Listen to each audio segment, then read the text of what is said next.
Insurance fraud in the UK has hit epidemic levels. It's costing us over £2 billion every year. That's almost £6 million every day. Deliberate crashes, bogus personal injuries, even phantom pets. The fraudsters are risking more and more to make a quick killing. And every year it's adding over £50 to your insurance bill. But insurers are fighting back, exposing 15 fake claims every hour. Armed with covert surveillance systems, the subject out the vehicle, sophisticated data analysis techniques, and a highly skilled, dedicated police unit. They're catching the criminals red-handed. Just don't lie to us. All those con men, scammers, and cheats on the fiddle are now caught in the act and claimed and shamed.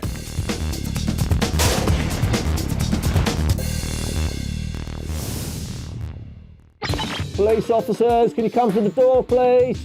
Today, the Insurance Fraud Enforcement Department is involved in a multiple raid. Forget about the insurance company now, it's a police matter, and I'll be dealing with it. Surveillance footage is used to catch a fraudster in the act. Mr. Dadboy was followed into his place of work, which is where it all unravelled for him. What it is, I do quite a lot of pick up and deliver. And the staggering story of the vet who thought he could cheat the system, but lost everything. He chose a life of fraud, and he's now paying for it.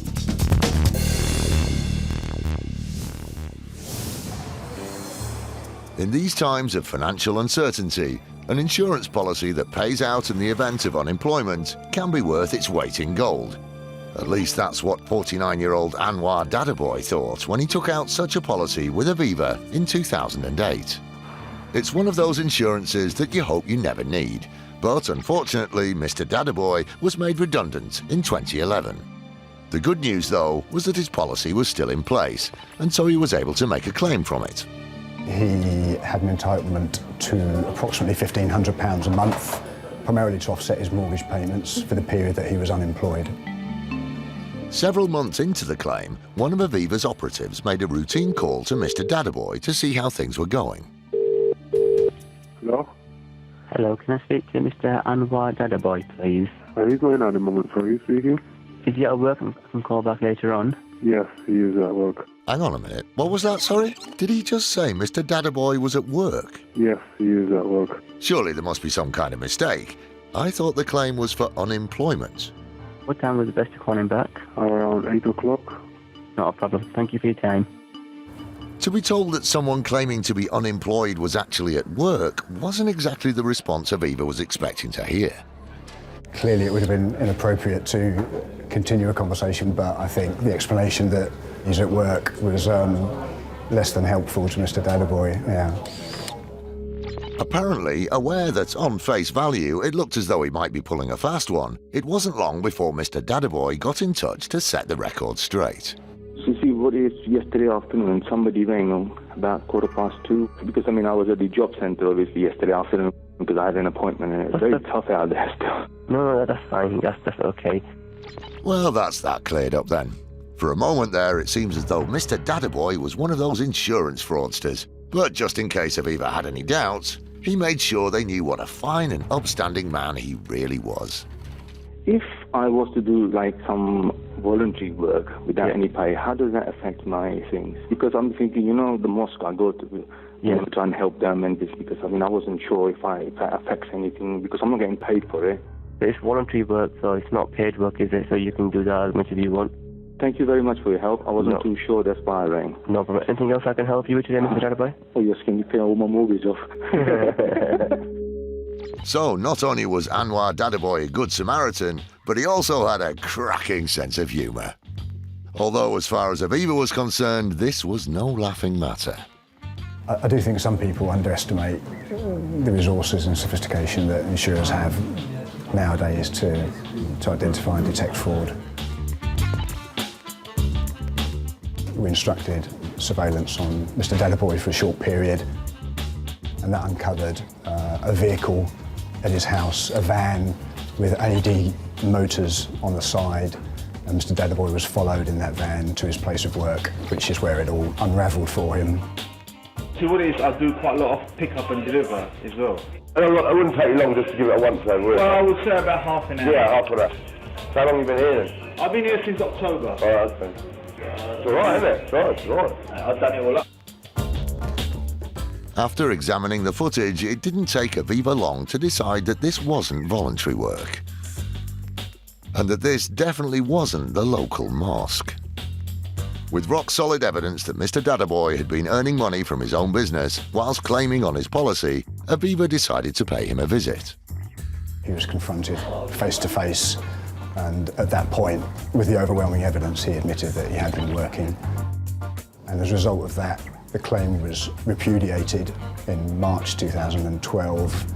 In July, we instructed the Insurance Fraud Enforcement Department. Eventually, he was convicted in the Old Bailey in 2013 of fraud and received 120 hours community service. Now, in case you're thinking Mr. Dadaboy got off lightly, this case had a rather nasty sting in the tail. He was also ordered to repay the monies that he had received under the policy and to pay legal costs, which was about £10,000 in total. Thanks to a routine phone call, Anwar Dadaboy had found out the hard way that you can't cheat the system and get away with it. But what separates him from so many other fraudsters is that he did have a genuine claim. The irony about Mr. Dadaboy's case, I think, is that he was prudent enough to take out a policy to cover him and his family in the event that he was unemployed. He was unemployed and he had a policy to fall back on, but because of his greed and his fraudulent exaggeration of the claim, he actually forfeited all of the benefit he was entitled to, and because he's now got a conviction, is going to find it even harder to get employment in the future. So the kind of question is it worth it, really?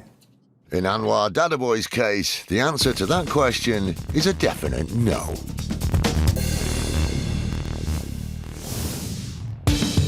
Still to come, the doctored pet insurance claims, which added up to a £200,000 fraud. Every single cat or dog that was in those policies was completely made up. And a car insurance scammer's worst nightmare. Normally they would say that all of this occurred in one incident, but it's not. It's 3 separate occurrences.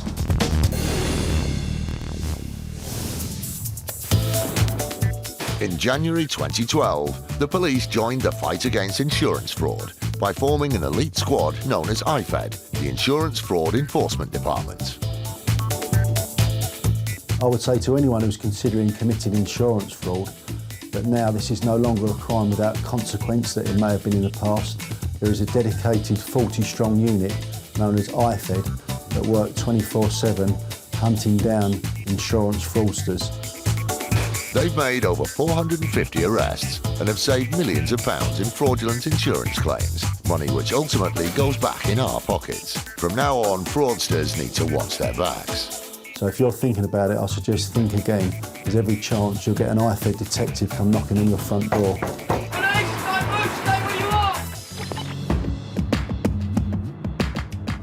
It's 6:45 a.m. and the Insurance Fraud Enforcement Department is carrying out a raid on a group of suspects who are thought to have been scamming a health insurance company. Tom Hill and his team are en route to one of the addresses.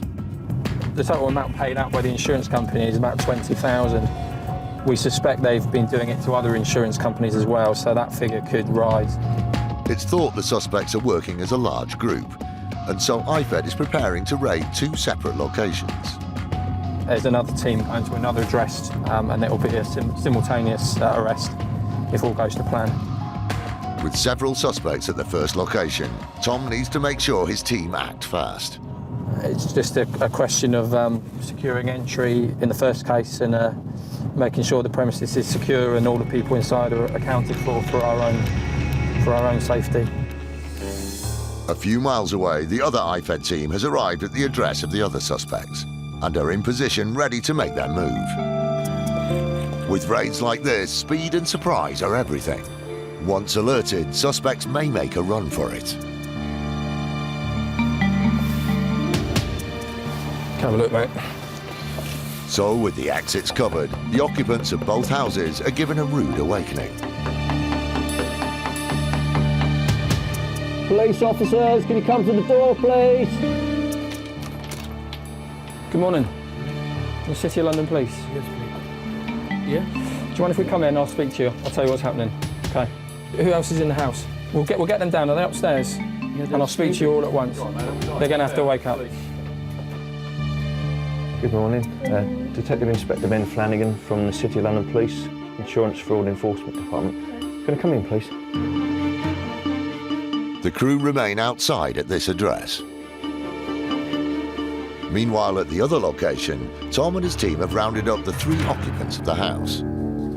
Okay, we're detectives from the City of London Police, Insurance Fraud Enforcement Department.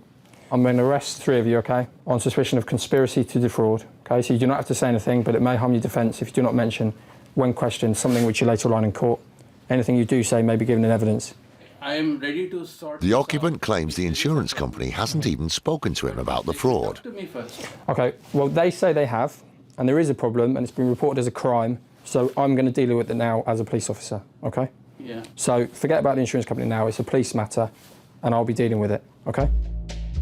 The case is now in the hands of IFED, which means the investigation will be run by its rules.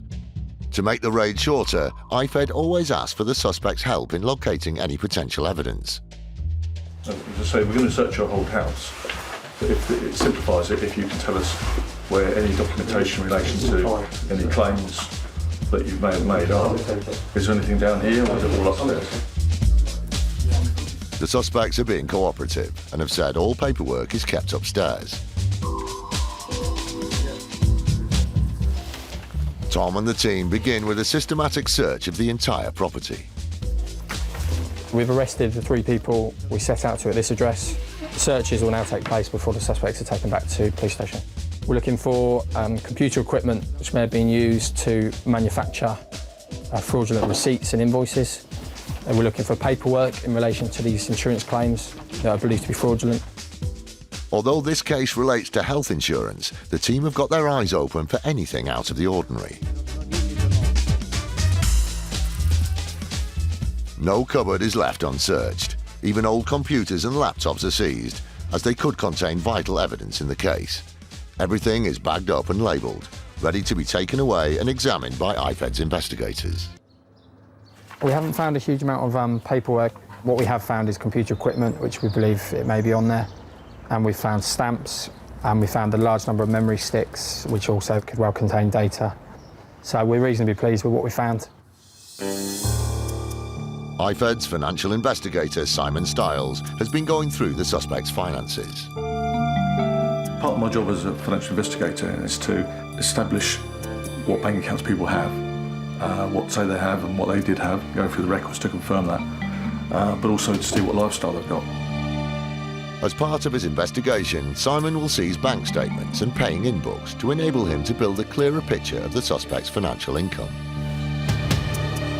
So all the time I'm totting it up to see what expenditures in the house, their outgoings and incoming, and does it make sense, or is there a gap which would possibly suggest that they're living from the proceeds of criminal activity.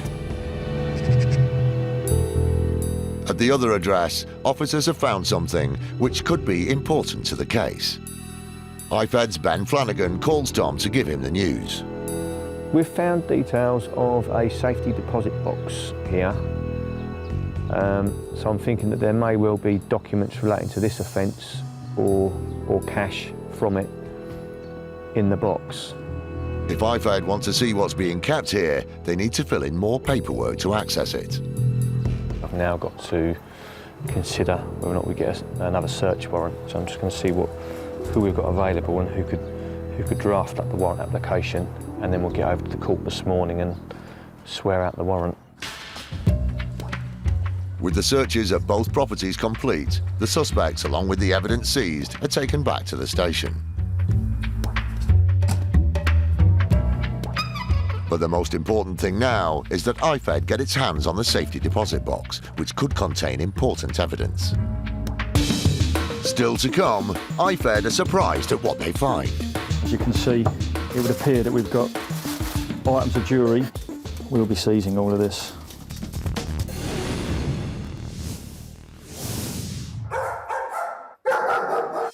With around 65 million pets in the UK, it's fair to say that we're a nation of animal lovers. But caring for your furry friend can be an expensive business, and in recent years pet insurance has soared, with policies on cats and dogs paying out over £450 million in 2012 alone. Inevitably, unscrupulous fraudsters have seen this boom as an opportunity to line their own pockets and are costing the industry millions of pounds every year. Good afternoon, IFED. How can I help you? Simon Stiles is a financial investigator for IFED at the City of London Police. In 2012, he reviewed a claim submitted by a 38-year-old vet called Matthew Morgan for injuries to his pet cat, Joe. Mr. Morgan had put in a claim that he was driving with his wife and the cat was on his wife's lap and they had an accident. It all appeared pretty straightforward.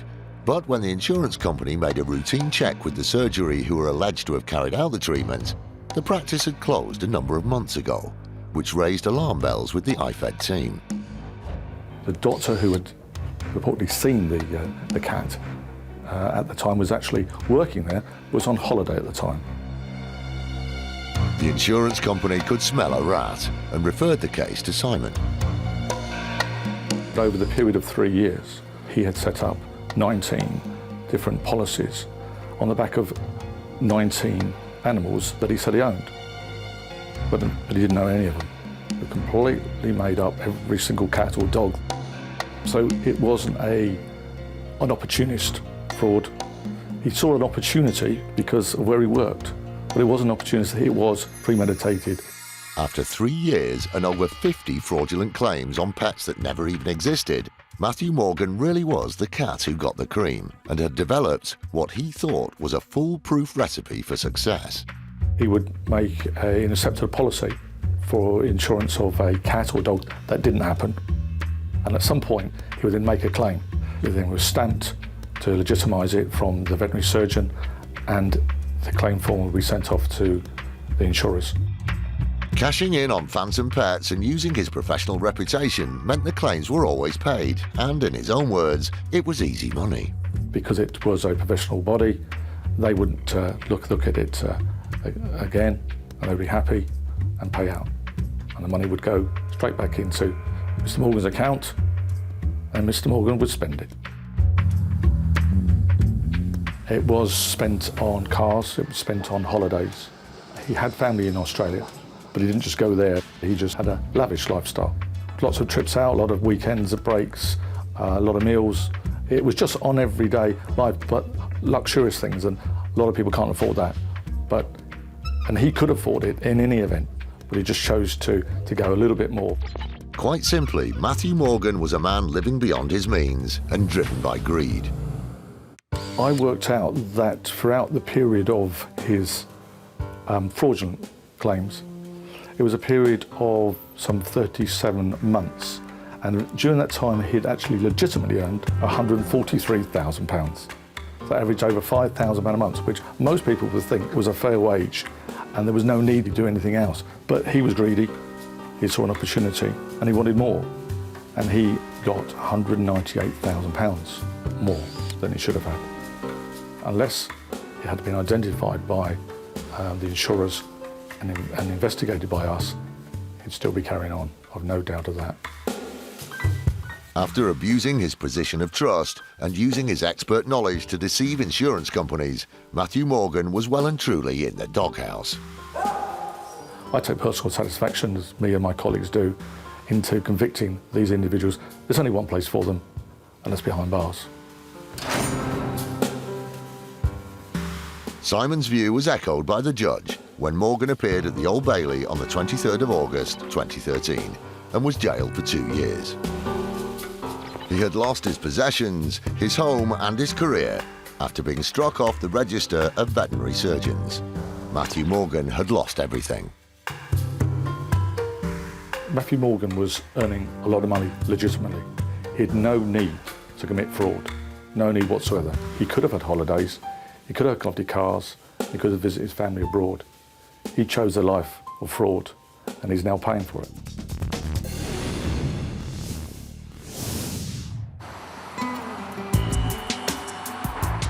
For unscrupulous criminals, car insurance fraud can be a massive earner, worth almost £400 million a year. But insurance companies and the police are clamping down and fighting back. One of the biggest threats to these fraudsters are forensic engineers like Barry Wheeler, and he's seeing more and more cases where crashes aren't what they might appear to be at first glance. The job of a forensic engineer is to look at the damage on the cars in order to establish whether the cars have genuinely crashed in an accident or whether an accident's been manufactured or whether the cars have never hit each other at all. A self-confessed petrol head, Barry has been examining crash scenes and damaged vehicles for almost 30 years. So when Barry speaks, insurance companies listen. This damage here takes the form of horizontal scratches. Something has scraped along the side of the car. This is a vandal scratch. That's not related to that at all. That carries on through, but then separate on here, you've got the damage on the bumper. He's reversed into a post or something. Can you see there's this vertical line? Quite normally they would say that all of this occurred in one incident, but it's not. It's 3 separate occurrences. Completely different accident. And there's no limit to the length some people will go to in order to boost their claim. Well, I've seen cases where people have literally hit the wing of their car with a hammer and tried to induce an accident, but that's terrible.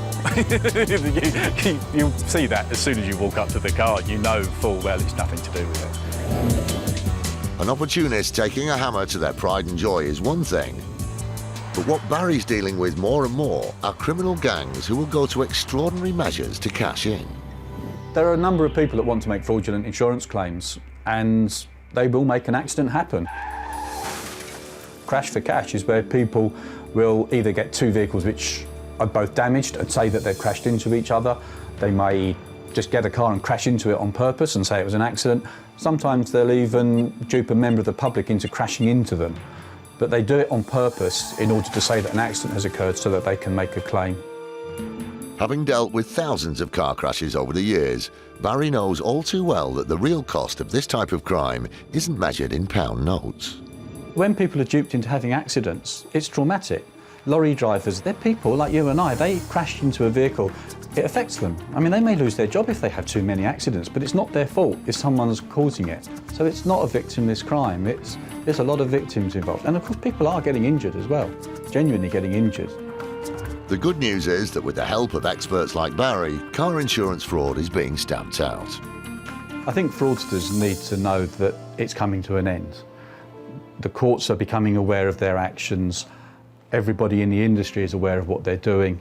We have the tools to prove the frauds that are being committed, and it's being clamped down on. One of the biggest success stories in the fight against this crime dates back to 2007. When the Claims Fraud Intelligence team at Aviva were alerted to some suspicious activity from an individual linked to a claims management company. There were a large number of claims that were received. The accident location was very similar, the accident circumstances were all very similar. They were pulling out of side roads and they all linked back to the same company, so we investigated further. The idea of a claims management company is to help take the stress off the policyholder, but this particular company was only interested in helping itself.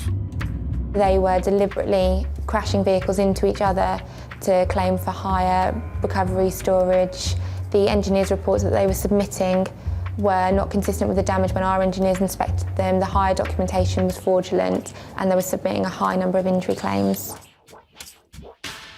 The company had been staging accidents and then cashing in on the claims, and it soon became clear that Aviva were dealing with motor insurance fraud on a massive scale. I don't think I anticipated how quickly it was going to grow. It grew on a weekly basis and very quickly we had a large number of claims, and this was a massive fraud ring of 64 live claims that we were dealing with. But the surprises didn't end there. The investigation revealed that over a 4-year period, the directors of the company had submitted over 120 bogus claims for accidents that never even happened, in a scam worth £2 million. Unaware that the insurance companies were onto them, the fraudsters thought they were laughing all the way to the bank. But they were about to get a nasty surprise of their own. We presented all the evidence and our findings to the Metropolitan Police, and they decided that this was an organised crime and it was something that they were going to investigate and take further. Samsung Hack received 5 years imprisonment and 10 years disqualified of being a company director, and at the time that was the largest ever prison sentence for conspiracy to defraud an insurer, so Aviva were particularly proud of being involved in this investigation. Samsung Hack's 2 associates were given a total of 6 years behind bars and banned from being company directors for 5 years each. The trio had been well and truly claimed and shamed, and the tough sentences they received sent out a clear message to anyone else who thought insurance fraud is easy money. I think before this case, fraudsters thought that they could get away with this kind of activity, that the worst that was going to happen was that their claims wouldn't be paid. But I think the largest ever prison sentence of 5 years shows that this is a precedent-setting case and that they will be prosecuted and they will be sentenced.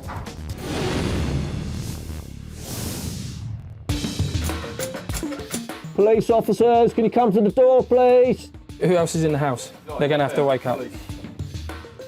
IFED has simultaneously raided 2 addresses in connection with a suspected medical insurance fraud group. There is a problem and it's been reported as a crime, so I'm going to deal with it now as a police officer, OK? So far, officers have uncovered laptops, memory sticks and several rubber stamps, all thought to be key in their investigation. The operation's gone well, although the biggest lead of the day may have come from the IFED team that raided the other property. We've found details of a safety deposit box here. There may well be documents relating to this offence in the box. The suspects have been arrested and taken to the local police station for questioning, while the IFED team applied for a warrant to access the safety deposit box. It's vital that IFED gets to it as quickly as possible, as they want to ensure that no one else tries to remove or destroy any potential evidence within it.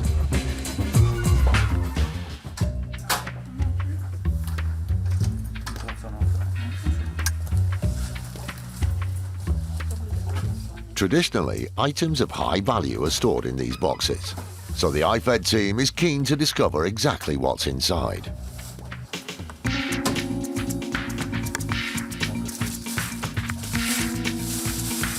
And as you can see, it would appear that we've got items of jewellery. We'll be seizing all of this. The box is packed full with jewellery, documents and other items of value, which may be evidence for the IFED investigation. I've got a cash credit invoice here for £1,800.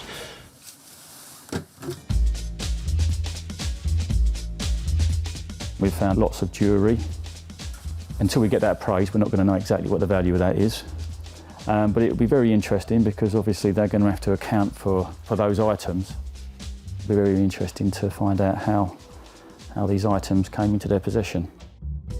So all in all, it's been a very successful day. That's everything, yeah. The contents of the safety deposit box is IFED's largest ever haul of jewellery. The case is still under investigation.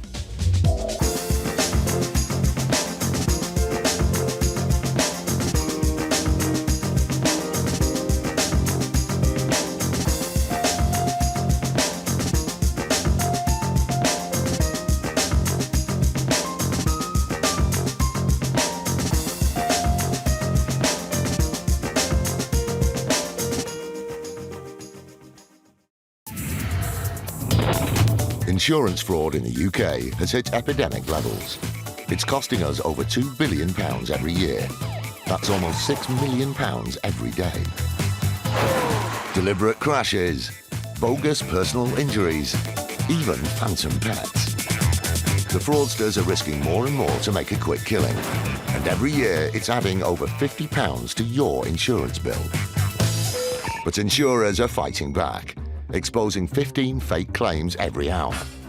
Armed with covert surveillance systems, that's the subject out the vehicle, sophisticated data analysis techniques, and a highly skilled, dedicated police unit. Police, don't move, stay where you are! They're catching the criminals red-handed. Just don't lie to us. All those con men, scammers, and cheats on the fiddle are now caught in the act and claimed and shamed.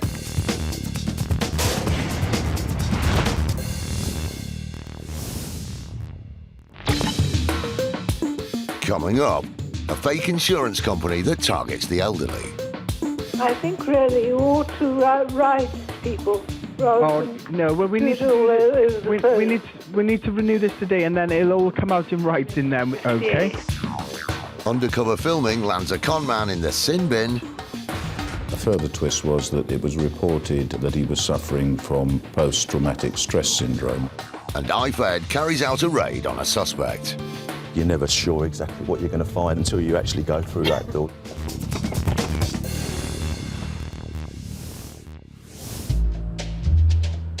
Where would we be without a good bit of TV? We're a nation addicted to our set-top boxes, and many of us rely on product insurance to protect us if anything goes wrong. So it's a good job there are people like Jonathan Stockton, who was determined to make sure none of us missed out on the shows we loved. He ran a Swansea-based company that came under the remit of Trading Standards Rees Harris. The company was selling a service package, maintenance package. Sometimes it was called insurance, but basically it was a product that if you had a Sky system and it broke down, they claimed that they would come out and fix it between 2 and 6 hours. Sounds like a great idea. A service that will have you back up and running, or rather lounging, within 6 hours. Except, guess what? Yep, it didn't exist. The company operated by cold calling consumers, and the only information they had when they would cold call them is the consumer's name, address, and also their telephone number. Despite the fact they had so little information on the customers, their sales patter was pretty convincing. They gave the impression that they were Sky, they were phoning from Sky. But it was a total fabrication. None of the companies that the bogus insurance company pretended to represent had anything to do with the scam. We cover all the Sky in the Wales area. Sky Protect is the English, and it's Sky Direct then, which is the Scottish one. Instead of duping insurance companies with fraudulent claims, Stockton had taken it to the next level by setting up a fake insurance company of his own that preyed on innocent people. The victims were carefully targeted, with fraudsters deliberately calling during the day to catch elderly and vulnerable people at home. Some of the calls were very distressing to us listening, but it was more distressing listening to the consumer reacting to the way that they've been being treated. Now, every year you do renew, it is going to get cheaper. Now, do you remember who took this out? Sorry? This time last year. Yes. My husband was alive. Right. And so he would have done it. Oh, right, okay. Well, yeah, as I said, last year you did pay £99 for the year's cover. You hear these consumers being quite fast in not wanting to give their car details over the phone. However, they would then eventually fold and give their car details over to these sales staff who quite cunningly got it out of them. I think really you ought to write people. Oh no! Well, we need to renew this today, and then it'll all come out in writing then within the next few days, so you can read over there. So, which card would you like to use today? Is it your debit card there? With such an aggressive sales technique, many people were confused, hounded, and even intimidated into buying the fake insurance. Their general tactic was to bully. So if they would get someone elderly on the phone, they would push and push. In some cases, it was quite disgusting the way the sales staff would actually speak to these elderly and vulnerable consumers. I don't know who you are. I just said 3 times I'm calling regarding your Sky Television. Yeah, what's the regarding then? Sky Television, what are you on about there? Right, so if I'm calling regarding your Sky Television, what would you think I'm calling regarding then? Insurance? Maintenance? Oh my... A team of 20 scammers worked at the bogus insurance call centre. They showed no mercy to their victims, bullying people into handing over their money. Good afternoon, how can I help you? I've just come round to my father's house. Somebody's rung up asking to renew the Sky. You've just rung up and asked him for a one-off payment of an 80-year-old man, a one-off payment of £89 to protect something that you don't even protect already? Yes, we do. You do not? It was fraud on an industrial scale. Among the 7,500 customers targeted by the group was Carol Oatey. Well, I was cold called out of the blue. I think it went along the lines of, We noticed that your satellite insurance has expired. Now, how they would know that, I don't know. I think that's just an opening line. And told me how expensive it would be to call an engineer out without satellite insurance. And I said, yes, okay. And gave them my bank details.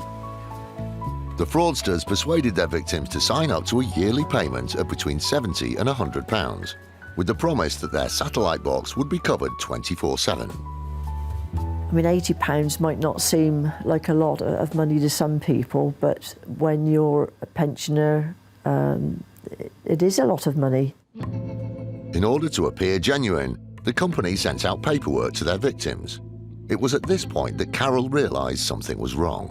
I went to file the paperwork and realised that I already had perfectly good insurance that hadn't expired. I don't think I've ever felt so embarrassed in my life, really, to think that I could have been taken in. It really was a horrible feeling in the pit of my stomach that I'd been conned. Sadly, Carol wasn't the only one. In a 2-year period, the callous fake insurance crew netted £500,000. Anybody who thinks that conning the elderly into giving away their money is a good way of earning a living should think again. But the net was closing in. Unbeknownst to the scammers, victims had alerted Swansea Trading Standards. They started to investigate and identified the 3 men behind the company: Paul Delamere, Jordan Dimmock, and the boss, Jonathan Stockting. Evidence of organised criminal fraud mounted as more and more victims came forward, and Swansea Trading Standards decided it was time to pay the call centre a visit. We struggled to get through a locked door. Once we got in through that door, sales staff went and rubbed their name off a board.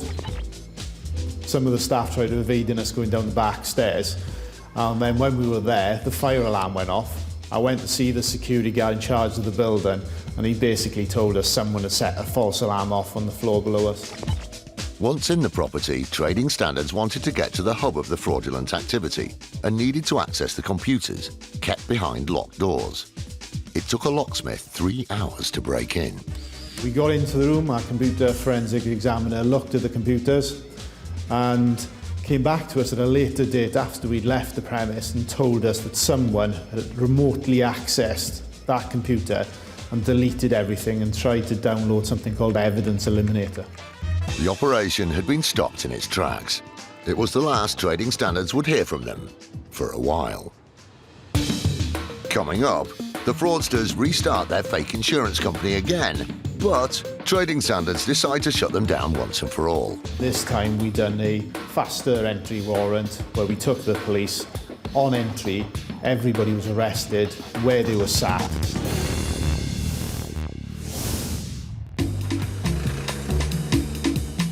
It's thought that as many as 1 in 4 people have suffered a personal injury, a figure that won't come as a surprise to the insurance industry, which is seeing a dramatic increase in these types of claims.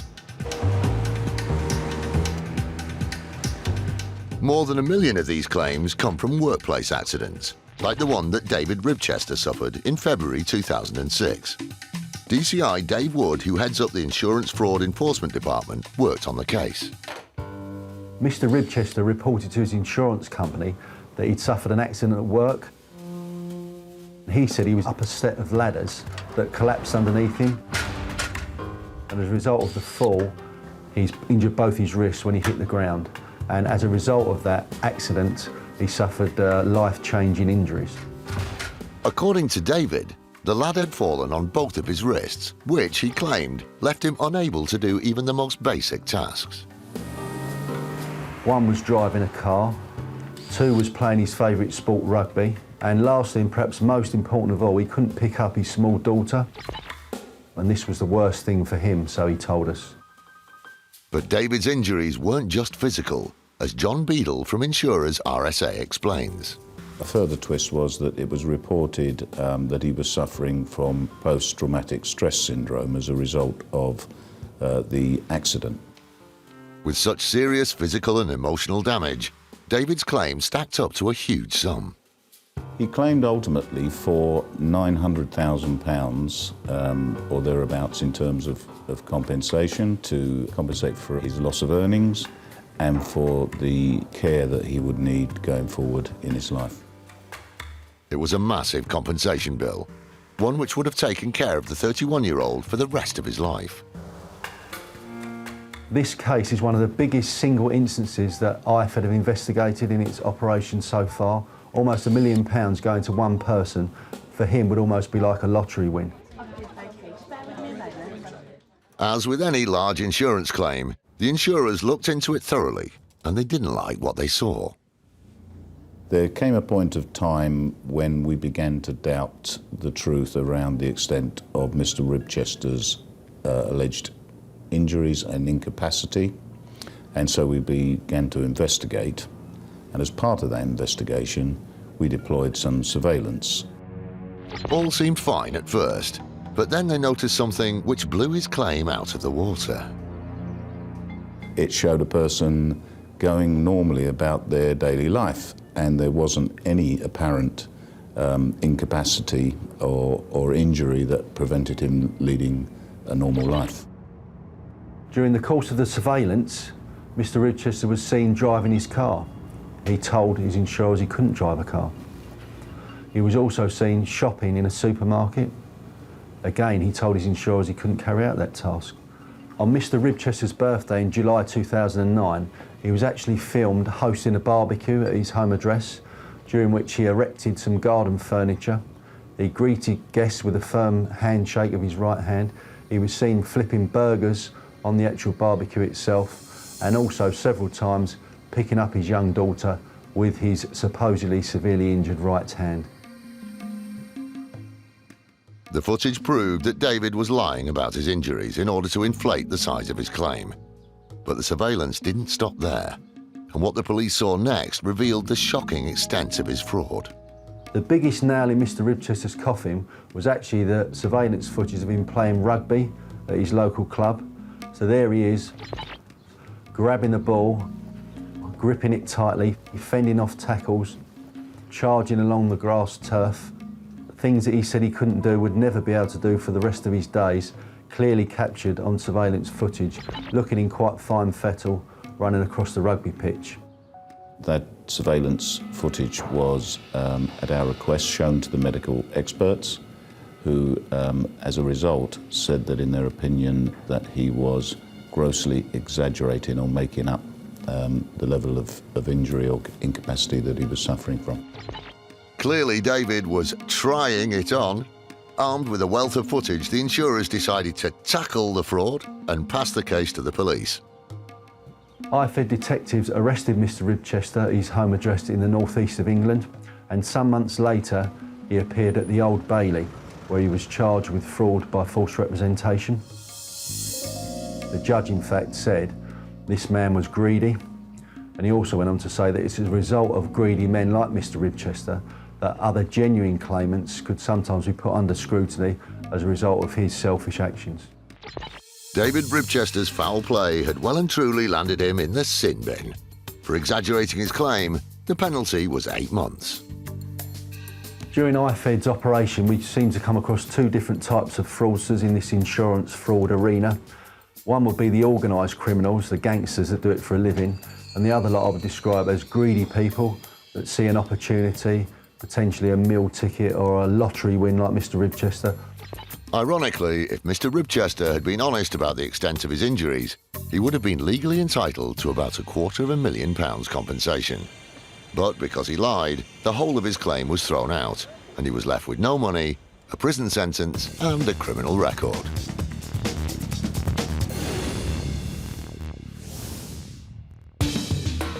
Still to come, a rude driver's insurance claim hits the skids thanks to CCTV evidence. There's no evidence of a slow joining of traffic, and as far as the creeping along goes, I'll let you be the judge of that. And victims of the fake insurance company see justice served. And how dare they do that to the elderly?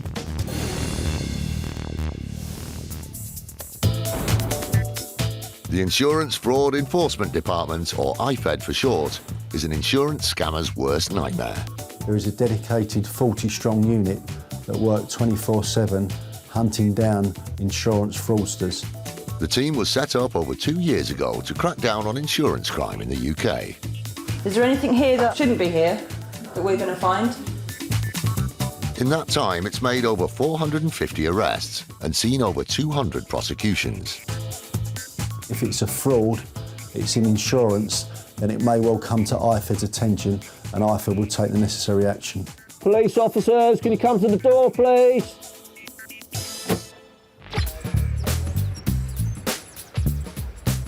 Today, DS Mark Forster and his IFED team are on their way to arrest a suspect in what they believe is a case of insurance fraud. It all started when the suspect racked up so many parking fines that bailiffs impounded their car.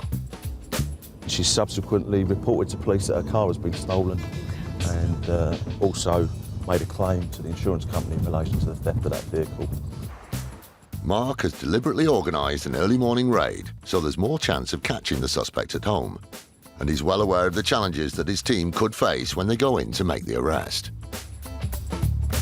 You're never sure exactly what's behind the door. You can do your intelligence checks to give you a good indication of what you're going to find there and who you're going to find. But until you actually go through that door, you're never sure. 410, go ahead. Yeah, can you show us on scene, please, CAD 1084? They arrive at the suspect's address and get into position. The little one. Oh, right, okay. Mark's hoping that the early start means the suspect is more likely to be at home.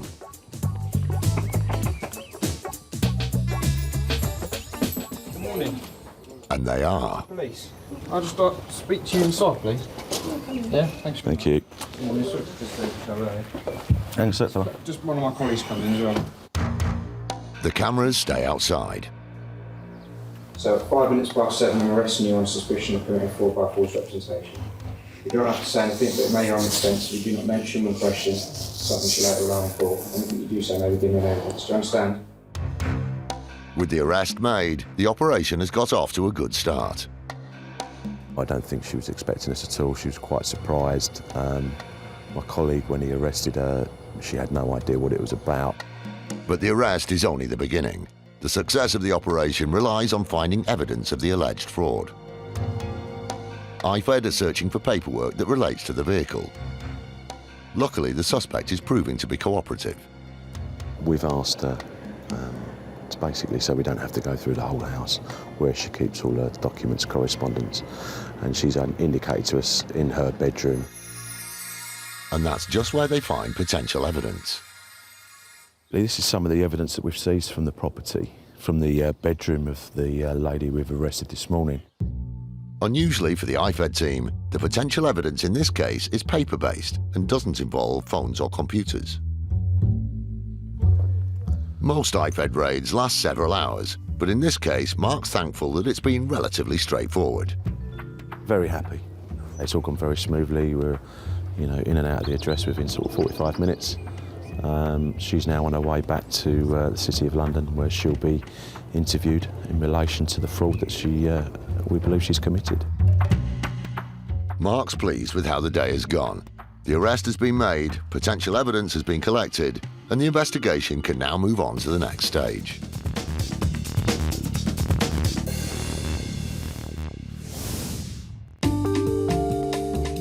There's nothing more frustrating than coming home from a hard day's work, turning on the TV, and it's broken. But don't worry, if you've got insurance on it, you'll be sorted. Well, not if you're one of the 7,500 people who were cold called and bullied into buying a bogus maintenance package by Jonathan Stockton and his crew, who'd set up a fake insurance company. You've just rung up and asked for an 80-year-old man for a one-off payment of £89 to protect something that you don't even protect already? Yes, we do. You do not? The group targeted elderly and vulnerable people with insurance deals that they didn't want, need, or in some cases already had. I mean, £80 might not seem like a lot of money to some people, but when you're a pensioner, it is a lot of money. After a mountain of complaints at Swansea Trading Standards, the team paid the phony operation a visit. We got into the room, our computer forensic examiner looked at the computers and told us that someone had remotely accessed that computer and deleted everything. With the fake insurance company closed, Trading Standards thought that would be the end of it. But it wasn't long before the complaints started to pour in again. It appeared that the company was still operating. And at this point, we decided the only thing we could do was to raid the company again. And this time we done a faster entry warrant where we took the police. On entry, everybody was arrested where they were sat, not allowing anybody to interfere with any of the evidence that we were going to gather.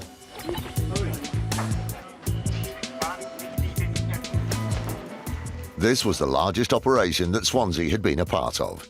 It involved 50 police officers, along with various teams from the council. Despite this, the scammers had shredded all paper evidence.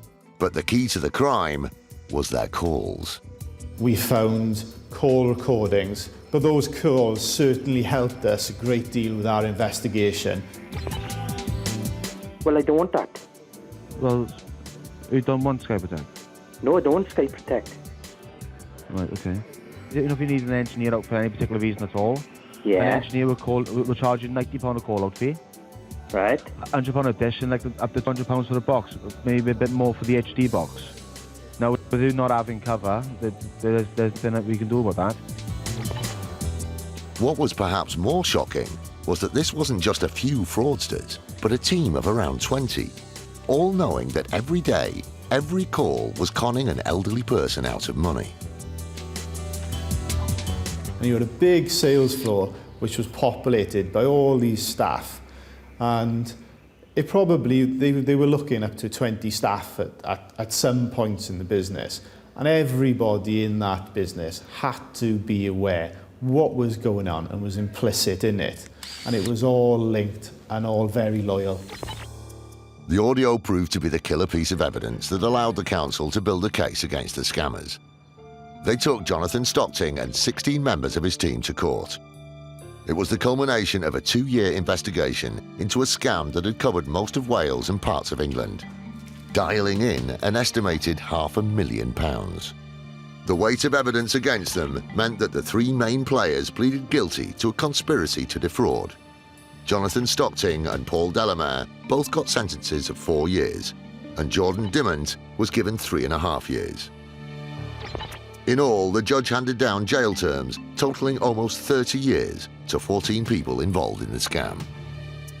When they were sentenced, we felt that this was justice for all those consumers who we either had to speak to or listen to, and the way in which they've been treated. It wasn't really how much that we felt, it was justice had been served for them. People like Carol, who was a victim of the fraud. It's like mugging, isn't it? It's mugging over the phone, and you feel just as violated as if they'd hit you on the back of the neck. And how dare they do that to the elderly?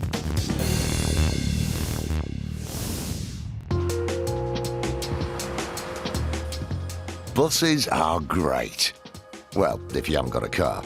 And let's be honest, when you're behind the wheel, the last thing you want to see is this. Being stuck behind a slow-moving bus can be frustrating. But for one driver, he thought it was well behind him, until it allegedly collided with him. Lee Ingram of First Group dealt with the incident. When the other vehicle driver has submitted his claim, he has stated that he was creeping forward and the bus has just hit him straight in the back of the car and damaged the side of his car at the same time. But when First Group asked for the bus driver's version of events, he had a completely different take on it.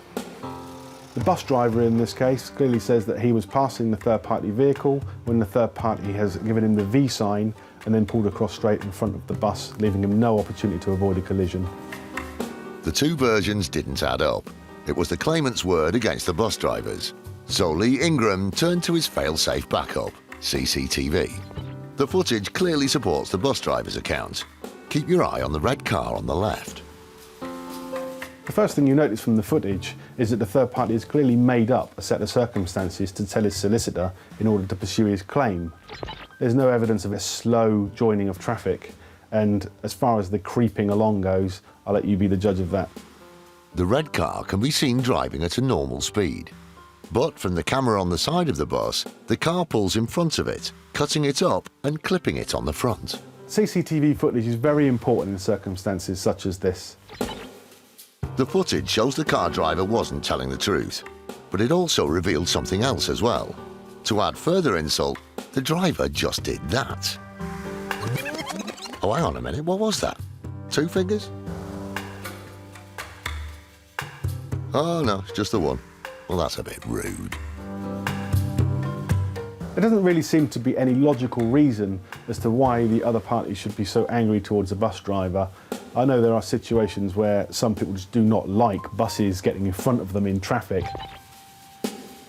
I think this is a particular case where the other driver has just decided to not let the bus through and has almost stuck his fingers up in a V sign to say, "No way, mate, you're not coming past me," and then decided to go for it in front of the bus.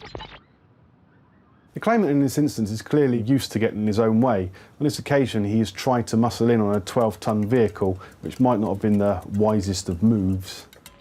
And his offensive behaviour didn't stop there. After the accident, the third party was very abusive towards the bus driver, constantly using foul language. He claimed to have a sore neck and yet refused to have an ambulance called for him. Despite this, he later submitted a claim for multiple personal injuries. But surprisingly, nothing for damage to the car. Because, as the CCTV showed, there was none. His motivation seemed to be personal gain. He was heard to say that he was intending to get a new car out of this incident. The only actual damage was a small scratch to the side of the bus. The CCTV proved that the claimant wasn't owed compensation because he'd never actually been injured. In fact, it showed that he owed them for the damage to the bus. The claimant did not receive any compensation arising from this incident. We did, however, recover the £34.50 cost of repairing our vehicle. More proof that it's better to keep both hands firmly on the wheel when driving.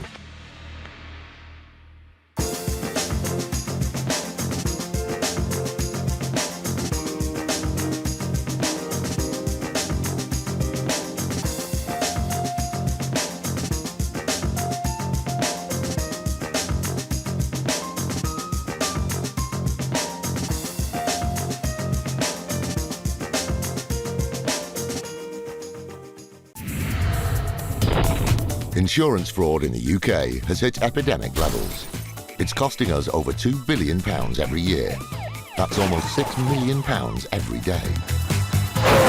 Deliberate crashes, bogus personal injuries, even phantom pets. The fraudsters are risking more and more to make a quick killing.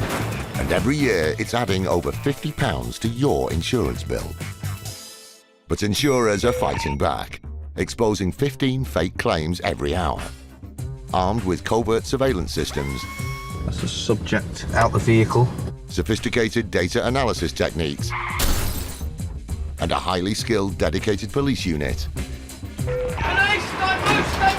They're catching the criminals red-handed. Just don't lie to us. All those con men, scammers, and cheats on the fiddle are now caught in the act and claimed and shamed.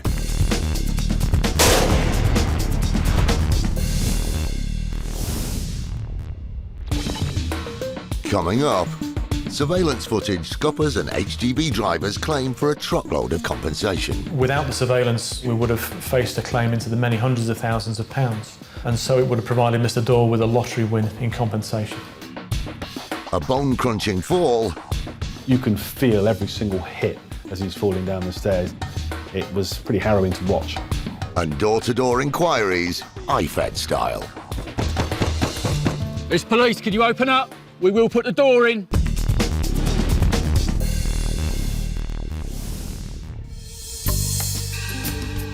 When it comes to catching someone out, there's nothing like a bit of damning video evidence, which is exactly what proved to be the undoing of HGV driver Lee Doyle after he grossly exaggerated a personal injury claim.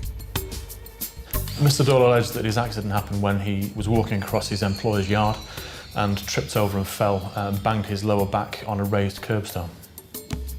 Injuries to the spine can be very serious and in severe cases can leave victims with numerous ongoing problems. When the insurance company received Lee Doyle's claim, it appeared that he was suffering from every back complaint in the book. The injuries that he was left with was a very stiff lower back. He had sciatic type symptoms with dead legs that meant he couldn't walk very far. Whenever he did walk, he had to use a walking stick that he couldn't bend or lift or carry. And in particular, he couldn't sit still for very long periods, which obviously affected his job as an HGV driver. With a list of complaints as long as that, you'd think that the doctor would be able to diagnose the problem in a heartbeat. But the specialist who examined Mr. Doyle was left scratching his head. Unfortunately for Mr. Doyle, the orthopaedic surgeon couldn't find any reason for the nature of the injuries that he said he was suffering from. And because of that, he suggested referral on to a pain management consultant. Unsurprisingly, the combination of Lee Doyle's supposed symptoms and an orthopaedic consultant that couldn't find anything wrong with him led the insurance company to suspect foul play. So they referred the case to their solicitors, BLM. We had real concerns about Mr. Doyle's claim, simply because it didn't add up. Somebody who'd had such a very straightforward accident of tripping and falling, Mr. Doyle said that he was significantly disabled. For example, he couldn't walk more than 25 yards. He needed a walking stick to get about. And when his own expert couldn't find an explanation for the symptoms he was describing, we thought it merited further investigation. With Lee Doyle claiming his injuries were so severe he could no longer continue working as a lorry driver, he wanted his employer's insurers to cough up some cash. He'd calculated his loss of earnings at £55,000. There were other incidental losses, additional help that he'd had around the home for DIY and gardening. The important factor for us was that Mr. Doyle said he would find it impossible to go back to his earlier job. And so his future loss of earnings could well have been into the hundreds of thousands of pounds. But his claim for lost income was just the beginning, as Lee Doyle had a list of costs that was even longer than his string of injuries, taking the total claim to around £500,000. He also claimed for travel expenses to various medical appointments and strangely even to his nan's house, because he said that he couldn't shower at home, so had to go to her house to shower. He claimed for the additional care and assistance that his partner had provided him in getting him up out of bed in the morning and helping him dress in the morning. He'd claimed for additional help that he'd had looking after his fish. Mr. Doyle's case was rather extreme in that there were some very strange items of claim. Faced with a potentially huge payout, but still not convinced that this was a legitimate claim, BLM arranged for Mr. Doyle to see a pain management consultant and a neurologist. But that's not all they did. Because of the concerns that we had about the claim generally, we arranged for covert surveillance to be undertaken. The difficulty with that is that sometimes the surveillance operatives can be sitting there and not see anything at all. And so, because we'd arranged medical appointments, we knew where Mr. Doyle would be on a particular day at a particular time. With the injuries that Lee Doyle was claiming to be suffering from, BLM were expecting the footage to show a man unsteady on his feet and who needed help to perform even the most basic movements. And as he arrived for and left his medical appointments, that's precisely what they did see. Case closed? Not quite. Some of the surveillance we obtained of Mr. Doyle, you wouldn't believe that it was the same person that you read about in the medical reports. We're able to watch him going into a medical assessment, walking in a very disabled manner with a walking stick, presenting himself in chronic pain. When we eventually got the medical report back, he had told the expert that he had quite serious physical difficulties. What we saw Mr. Doyle do later in the day was simply amazing.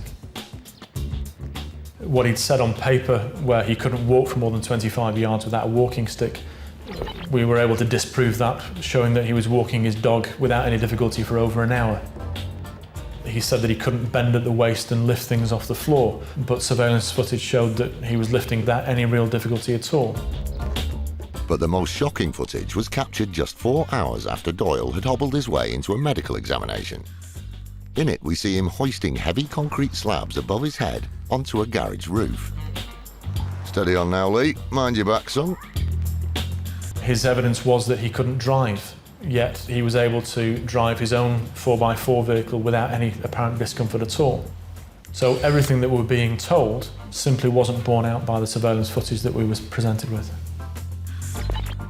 The video evidence proved beyond doubt that Lee Doyle was grossly over-exaggerating his claim, happy to play the role of the weak and wounded in order to receive a bumper payout. But it was a performance that BLM weren't buying. Once we had collated all of the surveillance evidence and we'd had the opportunity of having Mr Doyle examined by our experts, we were waiting for court proceedings to be issued.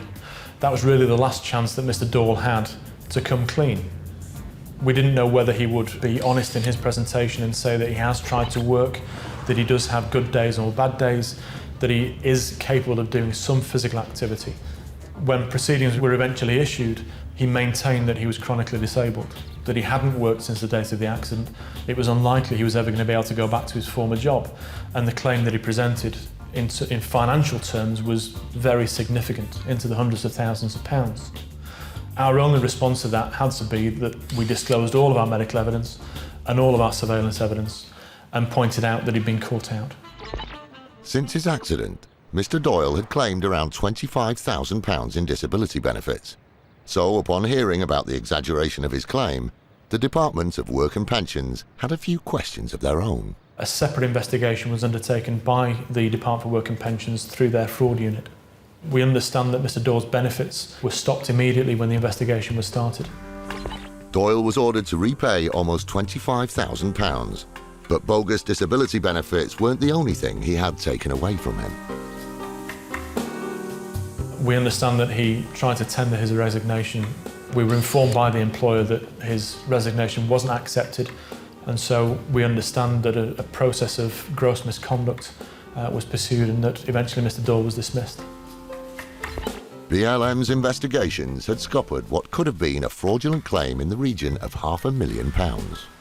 Without the surveillance, we think we would have faced a claim into the many hundreds of thousands of pounds, and so it would have provided Mr Doyle with a lottery win in compensation.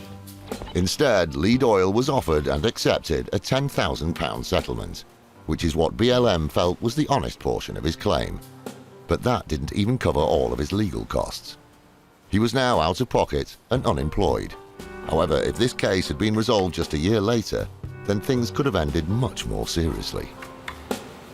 I think Mr Doyle is a very fortunate man for getting the level of compensation that we offered. Times have changed, thankfully, since Mr Doyle put his claim in, and the way of the law now, we wouldn't actually be making any offers at all. In fact, we'd be looking to pursue Mr Doyle for contempt of court, and which may lead to a prison term. Still to come, a nasty tumble. But did he slip or did he trip? Obviously, it's very sad when someone gets hurt, but is he entitled to make a claim? And IFED treat another suspected fraudster to one of their special wake-up calls. Please open up. What they're going to do is they're going to come round with the entry team and gain entry that way. Not the way we like to do it, but it's leaving us no option.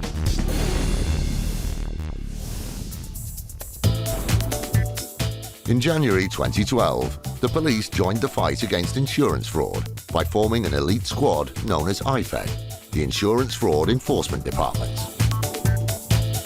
IFED is a dedicated team that deals with insurance fraud. Whatever insurance policy there is out there, we investigate it.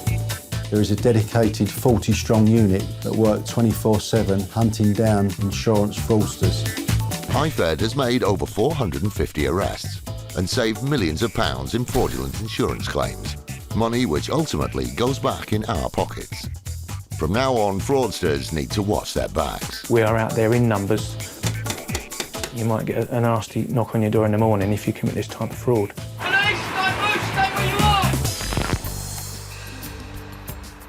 With almost £400 million a year being lost through car insurance fraud, it's something that the officers of IFED have found themselves dealing with on a regular basis. And one of the biggest problems they encounter are crashes that have been instigated with the sole intention of making money. Crash for cash involves staged or induced accidents.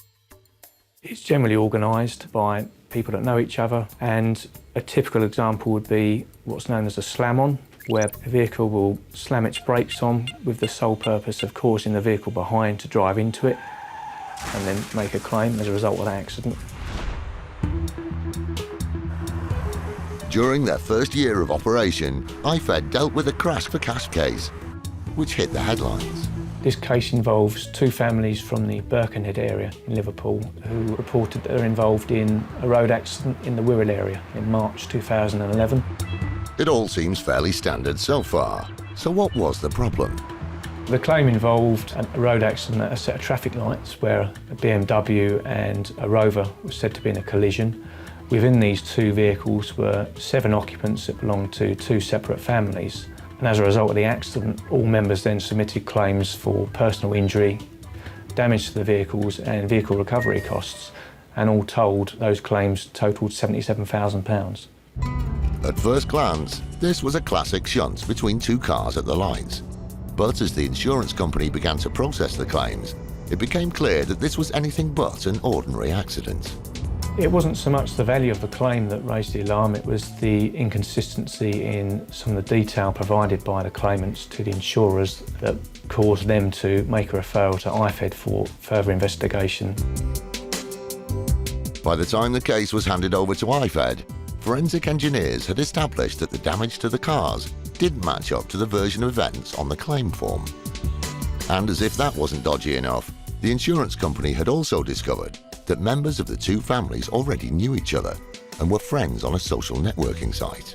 This was clearly pre-planned and organised on a large scale. The value of the claims is £77,000, so that shows the level of planning and work that went into this crime. After some investigations of their own, it wasn't long before IFED made their move. IFED sent a team of detectives up to the Birkenhead area and effected the arrest of all 7 suspects. They were all charged and sent to court, where they were convicted of fraud offences. So the main offenders, Kenneth Nash and Darren Gallimore, both received custodial sentences, 12 months each in prison. Nash, Gallimore and their accomplices thought they could pull the wool over the insurance company's eyes and pocket a small fortune in the process. But they were sorely mistaken. It should send out the message: if you don't want to get arrested, if you don't want to go to prison, if you don't want to get a criminal record, then don't commit insurance fraud. Crash for cash doesn't just affect insurance companies though. One tactic that fraudsters use is to hire cars, crash them, and then cash in on personal injury claims. Someone who knows all too well what impact this type of crime can have is Tony Moore, who owns and runs a car rental company. The effect on these cash for crash accidents to our company from a financial point of view are immense. Obviously, it just pumps up the insurance. Pumping up insurance means we have to put our prices up, which obviously affects our business. 2 years ago, we have over £200,000 worth of claims. That obviously has a knock-on effect on our premium the following year. It's immense. Tony has first-hand experience of how a scam like Crash for Cash can hit a business's books. But as an employer, he also knows there's a greater cost to these crimes. Additionally to that, if ever the insurance companies turn around and said, look, we're not insuring you, then we shut the doors and we all go home, and I've got 46 people made redundant, all caused by somebody trying to rip you off cash for crash. For now, Tony's business is managing to survive, but the threat of Crash for Cash is a serious concern. It's not, as people think, a victimless, it's just money. It isn't money, it's people's lives. With the likes of IFED clamping down and fighting back against those who see car insurance as a way to make a fast buck, Tony has some words of warning. The message to those people out there that want to do this is, if we get a sniff of it, we'll go all the way to try and prove it. And if we prove it, we won't just say, no, we're not paying you. We will push and push and push for a prosecution. And the courts are starting to take it serious now, and we're talking now incarceration. As Tony rightly says, this is now a crime with serious consequences. The good news is that the likes of you and I are starting to benefit from the work of units like IFED, because in 2013, the money saved from Crash for Cash scams reduced car insurance premiums by 12%. Although as far as IFED's concerned, they're only just getting started. The Insurance Fraud Bureau estimates that the cost to the insurance industry is £392 million per year from Crash for Cash scams. So, I mean, that's clearly a huge amount of money, and it is an area that we're putting a lot of resources into tackling. And I'd like to think that with the results that we're getting and the impact we're making, that we're well on the way to targeting this type of criminality, and in the future I'd like to think it will drop.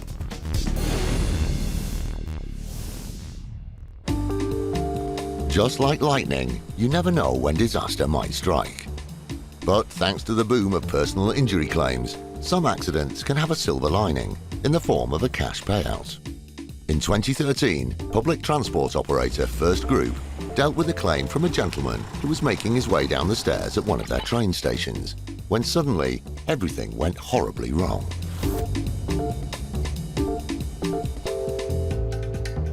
When you come across claims like this, the first thing you normally think of when you see the injury is that's going to hurt, and seeing the footage just hammers that home. It's never nice to see anyone get injured in any way, and although you don't know what injuries he sustained, you can feel every single hit as he's falling down the stairs. It's not nice, and I do feel sorry for the gentleman concerned. Thankfully, there were a number of people on hand to help the man out, although it was later discovered that the fall was every bit as bad as it looked. The injuries sustained were quite nasty. He's got some minor bruising, but his main injury is actually a fracture to his knee, and that has got to hurt. It goes into the knee joint. It's very painful to walk on after, but at the time, yeah, he must have been in excruciating pain. Even though it was a genuine accident, it wasn't long before First Group received a claim from the man's solicitors. This gentleman alleged that he'd slipped when he'd got to the halfway point coming down the stairs. People don't just tend to slip on nothing, so he's assuming that therefore it was our fault and we caused him to fall down the stairs. Therefore, he's entitled to compensation for his rather nasty injuries. If First Group were at fault, then the kind of payout that the man could have been looking at for injuries as severe as this certainly wasn't an amount to be sniffed at. Overall, this claim was probably worth in the region of £50,000 for his compensation for his injuries, any potential loss of earnings claim and the legal fees that would have ensued. So, we have an accident that definitely happened, serious injuries that were sustained, and a claim for around £50,000 compensation. It all sounds fairly standard, but before companies like First Group get out the checkbook, they want to be certain that the blame lies with them first. And that's where CCTV can be an invaluable source of evidence. I actually don't think that people realise just how much CCTV footage there is at a railway station, and they give very good coverage of the area. People just don't even know they're there. In this case, there was a CCTV camera in prime position at the top of the stairs, so First Group had a bird's eye view of exactly what happened.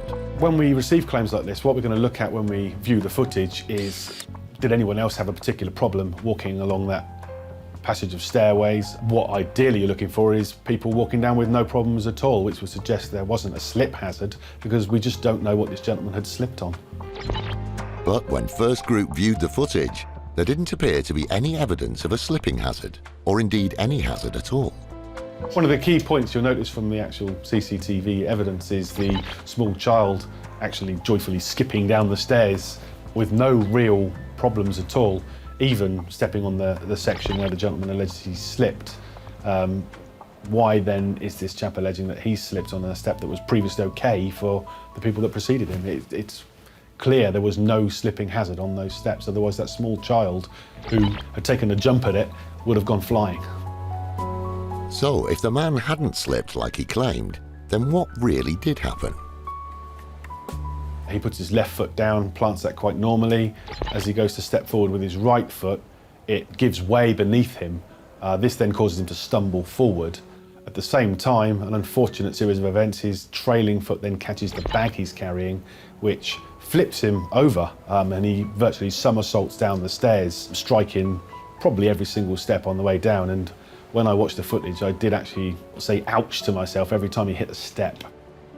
It was, yeah, pretty harrowing to watch. The severity of the fall had never been in doubt, but with no evidence to suggest that any blame lay with First Group, they didn't feel that the man was entitled to any compensation. Once we reviewed the footage and realised that what the gentleman was saying was not actually true, we sent off the details of the CCTV to his solicitors and told them that we just weren't going to pay this claim out. They've subsequently closed their file and we've not heard from them since. Were it not for the CCTV footage, this chap could have walked, or rather limped, all the way to the bank by claiming there was a slipping hazard that never existed. But situations like this are nothing new, and companies like First Group are finding themselves dealing with more and more people looking to pocket some easy money. I think the practice from a legal point of view has become so easy to put a claim in on behalf of a person on the off chance that they will receive a payout does encourage some people to submit claims they otherwise wouldn't. Sometimes people know they've had an accident and it's no one's fault, but they're encouraged to try and make a claim for it anyway. Although this case was dropped with no further action, there have been many instances where fraudulent claimers have been prosecuted and even sent to prison, which begs the question, is it really worth it? Obviously, it's very sad when someone gets hurt, but is he entitled to make a claim? I think people are very hung up on the fact that if something happens to them, they're entitled to make a claim from someone, and accidents don't just happen. Well, they do. Not everything that happens to you, you can blame someone for. Sometimes it's just an accident. It's early morning, and two teams of IFED officers have headed up north to carry out a dual raid in a suspected case of car insurance fraud. DC Andy Jackson is the officer in charge of one of the units. What we plan to do today is we've got two warrants to attend simultaneously two addresses, and what they've done is they've both submitted claims for theft from their vehicles. The value of the thefts is in the region of $16,000. It's believed that they've done it on a number of occasions. The suspected fraud is thought to have used quotes that were doctored to make them look like receipts. So IFED have got a pretty good idea what they need to find today. We'll be looking for material which will assist the investigation.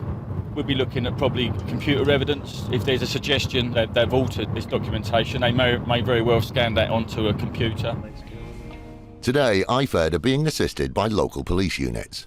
So the first stop is the local station for a briefing and to get kitted up. You just never know who you're going to be dealing with, people's reactions sometimes when they, get arrested, or police turn up at the address. People just react in different ways. So we're just going to make our way there now and see how we get on. With everything set, the teams roll out. Hello Mick, you all right? Look, we're literally going to be here in about a minute. Do you want us to go straight in? Yeah, we're in now. We'll go straight to the house. Cheers. All right, bye mate, bye. After a final phone call with the other IFED team, Andy and the boys go in. Hello, City Police, open up. It's not unusual for people wanted by IFED to make a run for it. So just in case today's suspect decides to do the old backdoor shuffle, local officers cover the exits. Although it looks as if the team may be too late. It's police, can you open up? We will put the door in.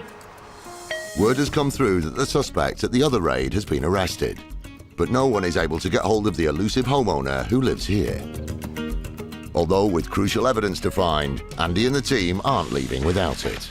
Right, it looks like that what they're going to do is they're going to come round with the entry team and we'll gain entry that way. Not the way we like to do it, but it's leaving us no option at this time. We've tried all numbers and all other means to get in touch with him, but we've been unsuccessful. With the front door just moments away from being taken off its hinges, the suspect returns the team's phone call. Yeah, it's DC Andy Jackson from City London Police. I understand you're on your way back to this address? Excellent, OK. All right, how far are you away? Lovely. All right, we'll see you when you get here and we'll explain all. Thank you, bye. Right, he's on his way, he's 5 minutes away. And someone's just pulled up. And sure enough, just a few minutes later, IFED get their man. You all right? What we'll do is we'll move the car, if you can park your van up on the drive, and then what we'll do, we'll get you to open up, we'll go in and we'll explain all. The cameras remain outside the property. What I'm going to do now is I'm going to be arresting you on suspicion of fraud by false representation into those claims. All right? So for that, you do not have to say anything, but it may harm your defence if you do not mention when questioned something which you may later rely on in court. Anything you do say may be given in evidence. Although it isn't long before the suspect is brought out and taken away for questioning. He was a bit surprised to see us here, but he's been cooperative, he's been compliant, and he's willing to assist us in our inquiries. With the formalities out of the way, the search can begin. Almost half an hour later, Andy and the team emerge from the property, having seized a number of documents, mobile phones, and a laptop, which may contain crucial evidence. Laptop's always handy because computers can be used to alter documentation. Documentation can be scanned into them, you know, or indeed documentation can be created on them. Due to the fact that he has had access to it, this is something that we can take back to London and review at a later date. For Andy and the team, the work has only just begun. But after a shaky start, things are looking up. It's been a good day in the fact that what we needed to do today has been achieved. Our objectives have been achieved. Job done. The suspects were later interviewed under caution, and the case is still under investigation.